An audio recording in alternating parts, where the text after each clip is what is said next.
Hello दोस्तों, स्वागत है आप सभी का रिंकी राकेश बुटीक 29 में। आज मैं आप सभी के लिए शोल्डर बलून स्लीव की कटिंग और स्टिचिंग का बहुत ही आसान तरीका लेकर के आई हूं, जिसमें मैं सबसे पहले अस्तर वाले फैब्रिक में इसकी कटिंग बताऊंगी। तो यहाँ पर आपको अस्तर वाले फैब्रिक को 4 फोल्ड कर लेना है। ये देख सकते हैं आप। सबसे पहले हमने इसको डबल फोल्ड किया, उसके बाद इस तरीके से 4 फोल्ड कर दिया है। इस तरीके से आपको 4 फोल्ड करने के बाद सबसे पहले नीचे में आपको लंबाई के लिए मार्किंग करना है। लंबाई के लिए मार्किंग करने के लिए आपको सबसे पहले क्या करना है, यहाँ पर जो हमारा एक्स्ट्रा फैब्रिक है आप देख सकते हैं नीचे की तरफ, उसको आपको स्ट्रेट लाइन ड्रॉ कर लेना है। वहां पर स्ट्रेट लाइन इस तरीके से ड्रॉ कर लेना है, जिससे हमारा जो एक्स्ट्रा फैब्रिक रहेगा वो कट के बाहर हो जाएगा। तो यहाँ पर जो हमने स्ट्रेट लाइन ड्रॉ की है वहां से हम इसकी कटिंग कर लेंगे। कटिंग करने के बाद हम इसकी लंबाई के लिए मार्किंग करेंगे। यहाँ पर स्लीव की जो लंबाई है वो हमने लिया है 9 इंच का। 9 इंच का स्लीव का लंबाई रहेगा, जिसमें हमने 1 इंच एक्स्ट्रा लिया है। 1 इंच एक्स्ट्रा हमारा हाफ इंच नीचे की तरफ के लिए और हाफ इंच ऊपर की तरफ के लिए, इसीलिए हमने यहाँ पर 1 इंच एक्स्ट्रा लिया है। दोनों तरफ हमने इस तरीके से मार्किंग कर लिया, ओपन साइड और फोल्डेड साइड दोनों तरफ मार्किंग करने के बाद आपको इसको इस तरीके से स्ट्रेट लाइन ड्रॉ कर लेनी है। स्ट्रेट लाइन ड्रॉ करने के बाद हमने स्लीव, यहाँ पर आपको जितना हमारा स्लीव का चौड़ाई रहेगा उतना आपको यहाँ पर मार्किंग करना है। जैसे यहाँ पर हमने 7 इंच में मार्किंग की है। 7 इंच में मार्किंग करने के बाद हम 3.5 इंच में एक मार्किंग और करेंगे, वो भी नीचे की तरफ, जो हमारा ओपन वाला साइड है उधर की तरफ से। उसके बाद जहां पर हमने 3.5 इंच में मार्किंग की है वहां पर 7 इंच में एक मार्किंग और करनी है। मार्किंग करने के बाद 7 इंच का आपको हाफ ले लेना है। 7 इंच का हाफ हमारा कितना इंच आएगा, 3.5 इंच। 3.5 इंच में आपको यहाँ पर मार्किंग करनी है। 3.5 इंच में मार्किंग करने का हमारा यहाँ पर बहुत ही इंपॉर्टेंट काम है, क्योंकि यहाँ पर आपको 3.5 इंच में जो हमने मार्किंग किया है वहां पर आपको स्ट्रेट लाइन ड्रॉ करनी है। और वीडियो को प्लीज लास्ट तक देखिएगा, क्योंकि ये तरीका मैं जो आप सभी को बता रही हूँ वो बहुत ही आसान तरीका है, जिससे आप बलून स्लीव बहुत ही आसानी से बना सकते हैं। स्ट्रेट लाइन ड्रॉ करने के बाद हमको जो हमारा स्लीव का लंबाई है वहां तक आपको फिर से एक लाइन ड्रॉ करनी है, कुछ इस तरीके से। इस तरीके से ड्रॉ करने के बाद आपको ट्रायंगल शेप में, जहां पर हमारा स्लीव का लंबाई है वहां से 3.5 इंच वाले मार्किंग के पास इस तरीके से आपको एक ट्रायंगल शेप बनाते हुए लाइन ड्रॉ करनी है। लाइन ड्रॉ करने के बाद जो हमारा बीच वाला पॉइंट है वहां पर आपको स्लीव के लिए 1 इंच में मार्किंग करनी है। 1 इंच में मार्किंग हमने क्यों किया है, वो इसलिए किया है क्योंकि हमको यहाँ से गोलाई देना है। आस्तीन की शेप बनाने के लिए, आस्तीन का शेप बनाने के लिए यहाँ पर आपको गोलाई देना है। और पफ क्रिएट करने के लिए यहाँ पर हमने 3.5 इंच में मार्किंग की है। 3.5 इंच में मार्किंग करने के बाद आपको यहाँ से फिर से एक बार स्ट्रेट लाइन ड्रॉ करनी है, कुछ इस तरीके से। और जो हमने 3.5 इंच में मार्किंग किया है वहां से भी आपको मिलाते हुए कुछ इस तरीके से मार्किंग करनी है। 3.5 इंच का पफ हमने बहुत ही कम लिया है, क्योंकि ये हमारे कस्टमर का फैब्रिक है और उसके हिसाब से यहाँ पर हमने उसकी मार्किंग की है, क्योंकि यहाँ पर हमको ज्यादा पफ नहीं चाहिए, तो उसके हिसाब से हमने सिर्फ 3.5 इंच का ही मार्किंग किया है। मार्किंग करने के बाद आपको इस तरीके से स्लीव वाले शेप में उस लाइन को मिला देना है, कुछ इस तरीके से। जो हमारा पफ वाला एरिया है वहां से आपको स्लीव वाले एरिया को मिला देना है। मिलाने के बाद जो हम अंदर की तरफ मार्किंग कर रहे हैं वो हमारी गहराई वाली मार्किंग है, जो हमको स्लीव में गहराई देना होता है वो वाली मार्किंग है। तो वहां से आपको सबसे पहले बाहर वाली मार्किंग में कट करते हुए आपको कुछ इस तरीके से लेकर के आना है। और जहां पर हमने 7 इंच में मार्किंग की है वहां पर आपको ध्यान रखना है कि वहां पर आपको सिलाई के लिए, मार्जिन के लिए, सिलाई मार्जिन के लिए आपको एक्स्ट्रा लेना होता है। तो सबसे पहले हम क्या करेंगे, यहाँ पर जो हमारा गोलाई है, जो आस्तीन का जो गोलाई है उसके लिए मार्किंग करेंगे। जैसे यहाँ पर 5.5 इंच है तो 5.5 इंच में और 1.5 इंच हमारा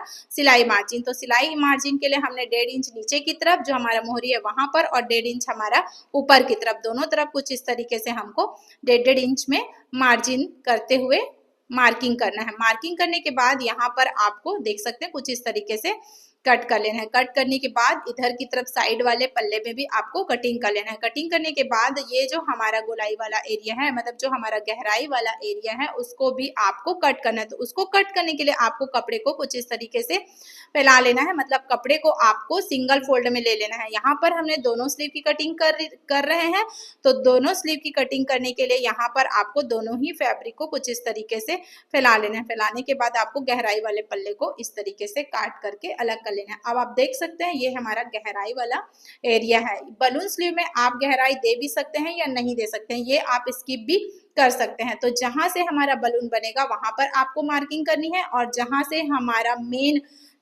मेन निशान है, जो हमारा सेंटर वाला निशान है, वहां पे मार्किंग करनी है। मार्किंग करने के बाद अब इसी फैब्रिक को रख करके, मतलब इसी अस्तर वाले फैब्रिक को रख करके आपको मेन फैब्रिक में कटिंग करनी है। मेन फैब्रिक में कटिंग करने के लिए आप देख सकते हैं यहाँ पर जो हमारा मेन फैब्रिक है वो कट डिजाइन वाला है, जो अभी सबसे ज्यादा चल रहा है। तो उसके हिसाब से यहाँ पर आपको किस तरीके से कटिंग करनी है उसको आपको बहुत ही ध्यान से देखना है।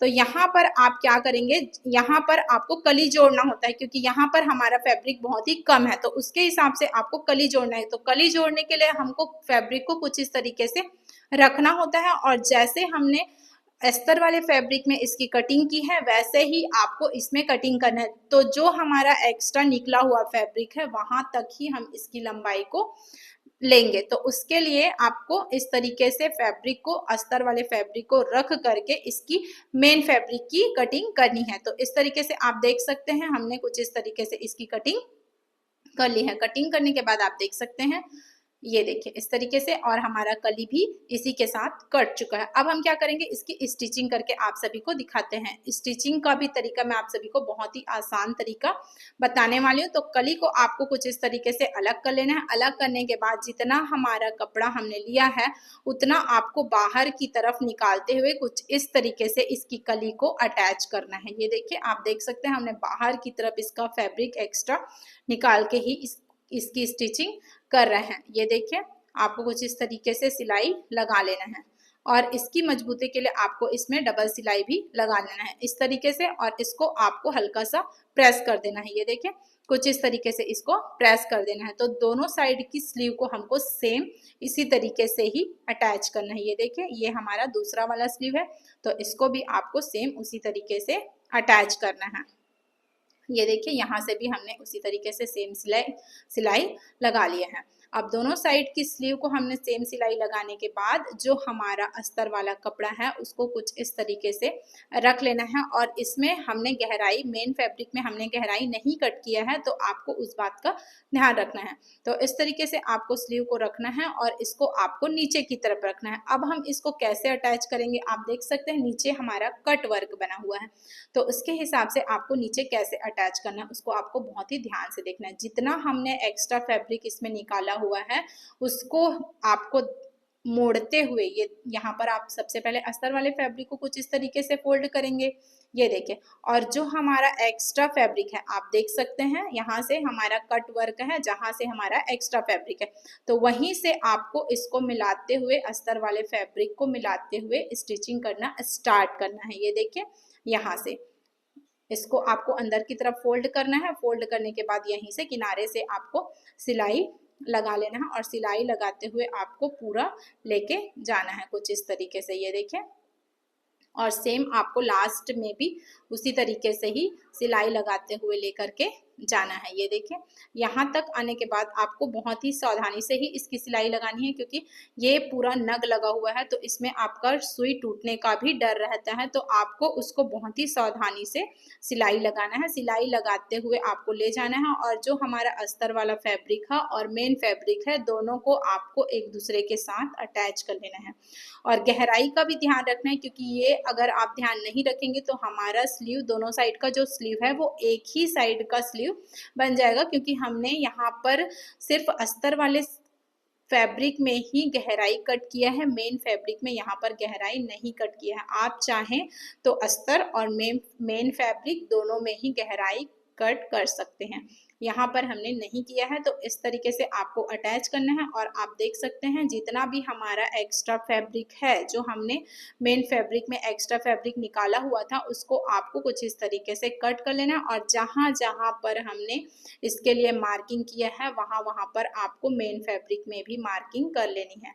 ये देखिए, पहले तो आपको एक्स्ट्रा फैब्रिक निकाल लेना है, उसके बाद इस तरीके से रख करके आपको इसमें भी जो मेन फैब्रिक है उसमें भी इस तरीके से मार्किंग कर लेनी है। मार्किंग करने के बाद जहां पर हमने पफ के लिए मार्किंग किया है वहां से हमको इसमें पफ बनाना है। तो पफ बनाने के लिए आप क्या करेंगे, छोटा छोटा सा इस तरीके का प्लेट बनाएंगे। तो आपका जो सेंटर वाला मार्किंग है उसको ध्यान में रखते हुए आपको प्लेट बनाना है। तो यहाँ पर सिर्फ 3 ही प्लेट बन रहा है, वहां पर उसके बाद 1 इंच का जगह आपको छोड़ देना है। उसके बाद फिर दूसरी साइड का प्लेट भी सेम उसी तरीके से बनाना है। जितना प्लेट हमने फर्स्ट साइड बनाया है उतना ही प्लेट आपको सेकेंड साइड भी बनाना है। जैसे कि यहाँ पर हमने 3 प्लेट एक साइड और 3 प्लेट दूसरी साइड, दोनों साइड हमने 3-3 प्लेट ही बनाया है। तो इस तरीके से आप देख सकते हैं हमारा एक साइड का जो स्लीव है वो रेडी हो चुका है। अब हम क्या करेंगे, इसको जो हमारा ब्लाउज है उसमें हमको इसको अटैच करना है। तो इस तरीके से जो हमारा सेंटर वाला मार्किंग है, सेंटर वाला निशान है, उसको ध्यान में रखते हुए आपको शोल्डर के साथ मिलाते हुए इसकी स्टिचिंग करना स्टार्ट करना है। ये देखें इस तरीके से। और जो हमारा गहराई वाला जो साइड रहेगा, गहराई वाला जो कटिंग रहेगा वो हमारा फ्रंट साइड में आएगा। मतलब गहराई वाला जो पल्ला रहेगा वो आपको फ्रंट साइड में रखना है, बैक साइड में बिल्कुल भी नहीं रखना है। तो फ्रंट साइड को आपको ध्यान में रखते हुए कुछ इस तरीके से इसकी स्टिचिंग करते हुए दोनों साइड लेकर के आना है। ये देखिए इस तरीके से। और इसकी मजबूती के लिए आपको इसमें डबल सिलाई लगाना होता है। इस तरीके से आपको सिलाई लगा लेना है। सिलाई लगाने के बाद आप देख सकते हैं हमने यहाँ पर डबल सिलाई एक बार और इस तरीके से लगा लिया है। इस तरीके से आपको सिलाई लगाते हुए लेकर के आना है। अब आप देख सकते हैं पीछे की तरफ, सामने की तरफ पलटी करके कि हमारा पफ किस तरीके का बनके आया है। तो इस तरीके से हमने एक साइड का स्लीव अटैच कर लिया है। तो आप देख सकते हैं बहुत ही अच्छे से इसका पफ बन के आया है। अब सेम हम दूसरी साइड के स्लीव को भी अटैच कर लेंगे। अटैच करने के बाद हम इसकी फिटिंग करेंगे। फिटिंग करने के बाद यहाँ पर आप देख सकते हैं फिटिंग हमने यहाँ पर 8.5 इंच में किया है, क्योंकि इसका जो चेस्ट है वो 17 इंच का चेस्ट है। तो यहाँ पर आप देख सकते हैं 1.5 इंच हमारा एक्स्ट्रा यहाँ पर भी हमने मार्जिन के लिए छोड़ा था 1.5 इंच। तो वैसे ही 1.5 इंच में आपको नीचे की तरफ, कमर की तरफ भी आपको निशान लगाना है मार्किंग करने के बाद। उसके बाद आप दोनों साइड की फिटिंग को उसी तरीके से करेंगे। तो फिटिंग करने के लिए हम सबसे पहले क्या करेंगे, सीधे वाले साइड में आपको इस तरीके से किनारे में सिलाई लगा लेना है। ये फिटिंग करने का बहुत ही आसान तरीका है। इस वीडियो में आप स्लीव की कटिंग और स्टिचिंग तो देख ही रहे हैं, साथ ही साथ आपको फिटिंग करने का भी बहुत ही आसान तरीका समझ में आ जाएगा। तो इस तरीके से आपको फिटिंग करना है। पहले तो आपको चेस्ट की मार्किंग करनी है। तो आपने वहां पर जितने इंच का एक्स्ट्रा मार्जिन लिया है उतने ही इंच का आपको कमर में लेना है। तो उस तरीके से फिटिंग करते हुए आपको लेके जाना है। और जहां पर हमने अंदर की साइड मार्किंग की है वहां पर आपको मेन सिलाई देना है फिटिंग का।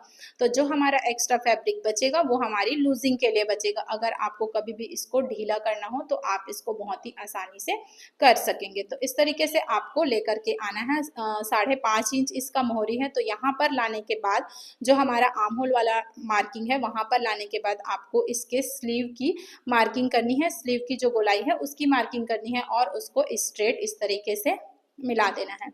ये देखिए, तो ये हमारा फिटिंग भी बहुत ही आसानी से हो चुका है। तो वहां पर आपको डबल सिलाई कुछ इस तरीके से लगा लेना है। ये देखिए इस तरीके से हमने इसको डबल सिलाई भी लगा करके रेडी कर लिया है। अब आप देख सकते हैं हमारे ब्लाउज का पफ बहुत ही अच्छे से निकल के आया है। तो इसी तरीके की और भी वीडियोस की जानकारी के लिए हमारे चैनल को सब्सक्राइब कर दीजिए।